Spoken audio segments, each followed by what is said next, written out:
बिस्मिल्लाहिर्रहमानिर्रहीम। नाज़रीन, आज मैं आपकी तवज्जो कल से ना एक मेन स्ट्रीम मीडिया में आने वाली ख़बर की तरफ दिलाना चाह रहा हूँ। और ये मैं शुरू में आपको बता दूँ कि ये जो ख़बर है ये एक नई बीमारी के बारे में चली है। आल्दो ये नई तो नहीं है, लेकिन कराची में कल इसके कोई 3 या 4 केसेस हुए हैं। उनमें जहाँ तक मुझे मेरा इल्म है कोई 2 उसमें ना कैजुअलिटीज़ हैं। ये एक अमीबा एक जरासीम होता है और अमीबा से फैलने वाला एक बीमारी, ये निगलेरिया इसका है जो है ना नाम इस अमीबा का। और इसका जो होता है ना जो साइन सिम्टम है वो थोड़े कन्फ्यूजिंग तो हैं। आप कह लें कि पार्शली यू कैन से कि रिजेंबल विद कोरोना जो इन्फेक्शन का जो होता है ना पैथोजेनेसिस, उससे मिलता है।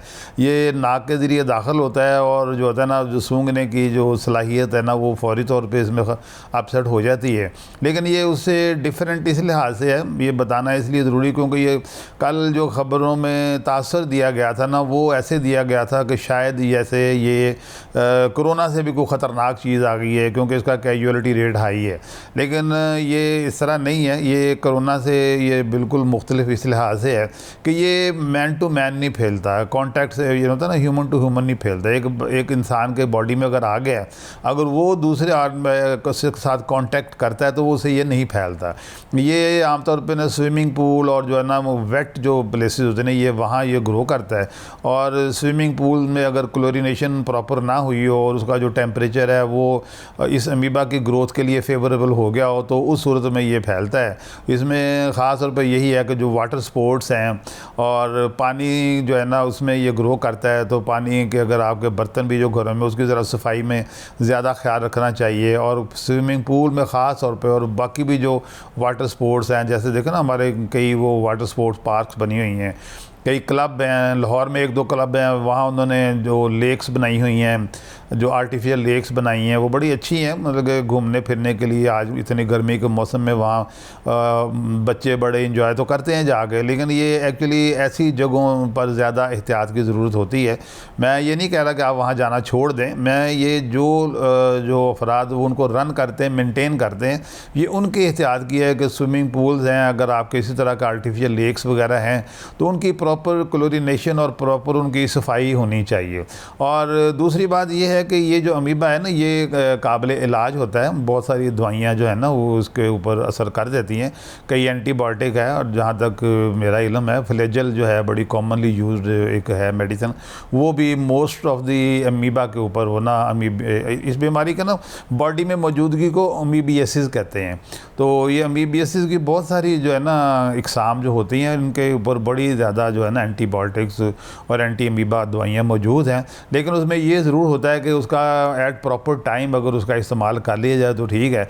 ये मेनली ना ब्रेन को अफेक्ट करती है ज़्यादा ना, तो जब ये ब्रेन को एक्सेस कर ले और साइन सिम्टम जो है ना बहुत ज़्यादा एडवांस चले जाएँ तो फिर आम कई और बीमारियों की तरह इसमें भी फिर ये होता है, फिर दवाई जो होती है ना वो कारगर नहीं होती। तो इसका जो आज का मेरा आपको जो है ना गुजारिश करने का सिर्फ ये मकसद है कि इसकी एहतियातें आप वाटर स्पोर्ट्स और स्विमिंग पूल में करें। घरों में भी अगर आपके कहीं पानी का छोटा मोटा ज़ख़ीरा है, आजकल गर्मी है ना तो वो इन्फ्लेटेबल भी पूल छोटे छोटे मिलते हैं घरों में, बच्चे उसमें भी करते हैं। बड़े लॉन्स हैं या इवन ड्राइंग डाइनिंग लॉन्ज में भी रख के ना तो उसमें बच्चे थोड़ा खेलते हैं। तो ऐसी सारी चीज़ों में ना बहुत ज़्यादा एहतियात की ज़रूरत है, उनकी सफाई सुथराई वो होना चाहिए। और दूसरा ये इसकी जो है ना इस अमीबा की जो टेम्परेचर की जो बर्दाश्त है वो भी इसकी तकरीबन 115 डिग्री फ़ारेनहाइट यानी अराउंड 46 डिग्री सेंटीग्रेड तक ये ज़िंदा रह सकता है। नाज़रीन, आज की मेरी गुफ्तगू का जो है ना ज़्यादा जो मकसद है वो यही बताना है कि क्योंकि मेन स्ट्रीम मीडिया पे mostly due to lack of knowledge कई चीज़ों को ज़्यादा जो होता है ना वो हरासमेंट क्रिएटिंग लेवल तक कई हमारे दोस्त ले जाते हैं। तो एक तो ये है कि ये उस लेवल का इस तरह वो फैलने वाला नहीं है, इवन डेंगू की तरह भी फैलने वाला है। क्योंकि डेंगू में देखो ना मच्छर है, आप जितने भी एक मच्छर 50 लोगों को काट सकता है। अब 100 मच्छर है वो हज़ारों लोगों को काट सकते हैं, लेकिन ये उस तरह का नहीं है। ये जो है ना इसका सोर्स जैसे मैंने आपको बता दिया है। और ये दूसरे मैं आपको एक और बताता हूँ, ये जो बड़ी कॉमन डायसेंट्री होती है ना, बच्चों में भी बड़ों में भी हो जाती है, वो भी अमीबियासिस ही होती है। अमीबा एंटर हो जाता है थ्रू फूड, और वो भी जो जाता है ना वो थ्रू वाटर ही जाता है। ये वाटर में आप समझें कि रहने वाला जरासीम है, और इसकी जो कैटेगरी है वो भी थोड़ी ये इसमें एक ज़रूर है कि होता रेजिस्टेंट है।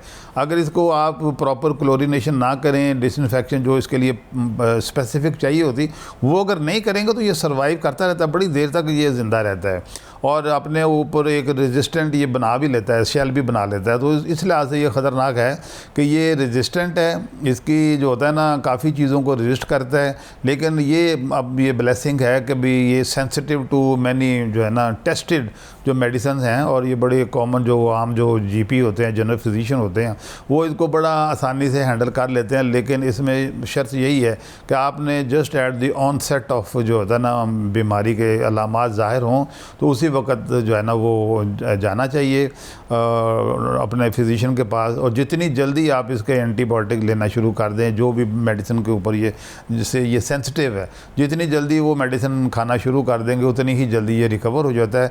और फिर ये जो होता है ना ये वायरस की तरह नहीं है कि इसमें कोई कभी ये रीअकरेंस हो जाएगी या वो नहीं। जब तक ये फिज़िकली खाएंगे नहीं ना दोबारा, पानी में से आपके हलक में या नाक में नहीं जाएगा, तो ये दोबारा नहीं होता है इसके अंदर। तो इसमें एहतियातें हैं।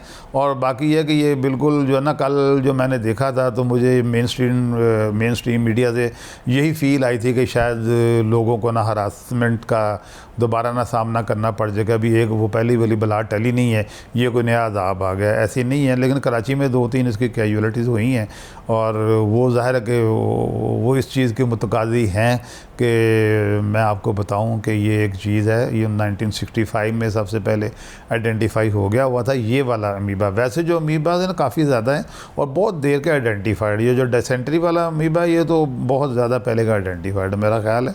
एग्जैक्टली मैं नहीं कह सकता, लेकिन मेरा ख्याल है कोई 60-70 साल से भी पहले का ना ये आइडेंटिफाइड है। Thank you very much.